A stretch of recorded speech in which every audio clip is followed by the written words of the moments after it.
नमस्कार, मैं सरिता सोनी और आप देख रहे हैं बुंदेलखंड की आवाज। आज की कुछ खास खबरों को जानने के लिए आइए चलते हैं खबरों की ओर। राष्ट्रीय संयोजक पैक्स प्रभारी श्री राज दत्त पांडे जी 2 दिवसीय बुंदेलखंड प्रवास पर झांसी दिनांक 18 की रात्रि में पहुंचे। दिनांक 19 को कार्यक्रम निवाड़ी और मऊरानीपुर में आयोजित किए गए। दिनांक 20 को सुबह दतिया में कार्यक्रम था और उसके बाद 3 बजे से ललितपुर में कार्यक्रम है। इस अवसर पर पत्रकारों से वार्ता करते हुए राष्ट्रीय प्रभारी ने हुबली में आयोजित पैक्स प्रकोष्ठ के दिनांक 9 और 10 फरवरी 2024 को होने वाले सम्मेलन के विषय में जानकारी दी।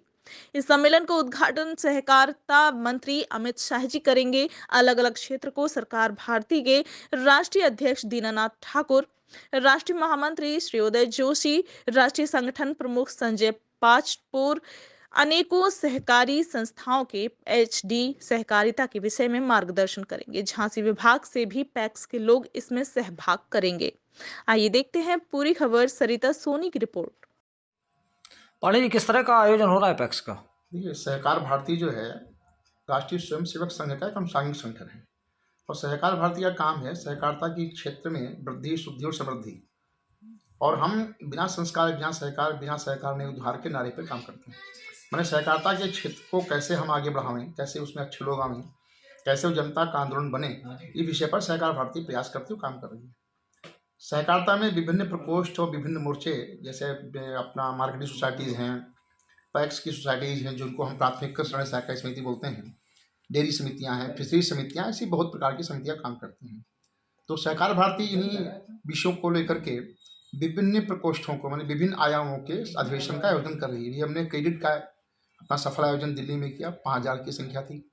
महिलाओं का हैदराबाद में किया, तो उसमें भी बहुत अच्छी संख्या में बहनें थीं। ऐसे ही हमने FPO का भी करने जा रहे हैं। तो इसी क्रम में अपना जो हुगली है कर्नाटक में, उसमें अपने राष्ट्रीय पैक्स प्रकोष्ठ का एक अधिवेशन करने जा रहे हैं, जिसमें पैक्स के माने प्राथमिक ऋण सहकारी समितियों से जुड़े हुए कार्यकर्ता वो अपने 5000 की संख्या में वहाँ आमंत्रित हैं, एकत्र आएंगे। और उसका अमित शाह जी द्वारा, जो अपने देश के सहकारिता मंत्री और गृह मंत्री जी हैं, तो माननीय अमित शाह द्वारा उसका उद्घाटन किया जाएगा। देश के जो अच्छे सहकारी समितियों के लोग हैं जिन्होंने कुछ मॉडल प्रस्तुत किया है, वो भी पहुंचेंगे और अपनी जो अच्छी समितियां काम कर रही हैं उनके बारे में वहाँ पे जानकारी देंगे। पैक्स कैसे अच्छा काम करेगी, अमित शाह जी उसके ऊपर बहुत जोर से प्रयासरत हैं। मैं समझता हूँ कि बहुत अच्छा काम कर रहे हैं। तो पैक्स की प्रगति के लिए, उसकी गुणवत्ता में सुधार के लिए, पैक्स को कैसे अच्छा काम मिले, विषयों को लेकर काम कर रहे हैं। इन्हीं विषयों को लेकर के सहकार भारती भी अपना एक अधिवेशन कर रही है, जिससे उनको अच्छी दिशा और दशा मिले। क्या लगता है इस अधिवेशन से कोऑपरेटिव सेक्टर को कितनी मजबूती मिल पाएगी? नहीं, निश्चित रूप से अच्छी मजबूती मिलेगी, क्योंकि हम लोगों ने जो अधिवेशन किए हैं उस अधिवेशनों में अपने उस विषय की, उस क्षेत्र की समस्याएं हैं, जो उन सहकारी बंधुओं की समस्याएं, उस क्षेत्र में काम करने वाले बंधुओं की समस्याएं हैं, समितियों की समस्याएं, उनको उठाते हैं और उसका एक अपना मांग पत्र या निवेदन पत्र भी बनाते हैं और उस सहकारिता मंत्रालय को भेजते हैं। उस पर कार्रवाई भी होती है। जैसे भी जो अमित शाह जी का जो अपना व्यू है, जो उनका विचार है, वो सहकारिता के प्रति बहुत अच्छा है। उन्होंने सहकारी जो पैक्स समितियां हैं उनके विकास के लिए एक अच्छा व्यवसाय कैसे मिले, अच्छा काम कैसे करें, उनको अच्छी व्यवसाय जब मिलेगा उनको अच्छा, तो समितियां अच्छा काम करेंगी। तो उन्होंने वहाँ पर अपनी जन औषधि केंद्र खोलने का, पेट्रोल पंप खोलने का, इस तरह के भी आदेश किए हैं। और इसको लेकर के निश्चित रूप से पैक्स जो हमारे मृतप्राय हैं पूरे देश में, जैसे उत्तर प्रदेश में 7000 पैक्स है, तो इसी प्रकार से देश में 1 लाख के आसपास पैक्स है। तो उनमें जो पैक्स मृतप्राय हैं, जो कमजोर हो गए, उनको ताकत मिलेगी, वो आर्थिक रूप से सुदृढ़ होंगे। अंजलि, राष्ट्रीय अधिवेशन से कोऑपरेटिव सेक्टर को कितना फायदा होगा, क्या अनुमान है? देखिए, हमारे बीच में हमारे राष्ट्रीय संयोजक पैक्स प्रकोष्ठ आदरणीय राजदत्त पांडे जी हैं, उन्होंने आपको पूरी जानकारियां दी हैं। और इसमें हम झांसी से भी पैक्स के लोगों को ले जा करके, जो हुबली में हमारा सम्मेलन है पैक्स प्रकोष्ठ का, उसमें झांसी विभाग से भी लोग जा करके उस सम्मेलन में प्रतिभाग करेंगे।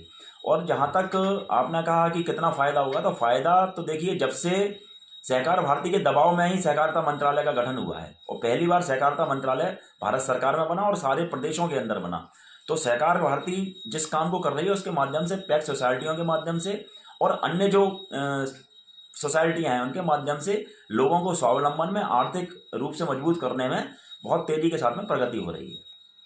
मृतप्राय पैक्स को कितना पुनर्जीवन मिल जाएगा? देखिए, इस सम्मेलन में जो लोग पहुंचेंगे और जो योजनाएं सरकार ने बनाई हैं मृतप्राय पैक्स के लिए और बाकी लोगों के लिए, नए पैक्स के लिए, तो उसमें निश्चित रूप से हमारा ये मानना है कि 60 से 70% तक पैक्स समितियां जो ऐसी हैं जो नल एंड वॉइड हो गई हैं, वो जीवित हो जाएंगी और उनको अच्छा रोजगार के साधन अपने माध्यम से उपलब्ध करा पाएंगे। आज की खबरों में फिलहाल इतना ही। देखते रहिए बुंदेलखंड की आवाज़।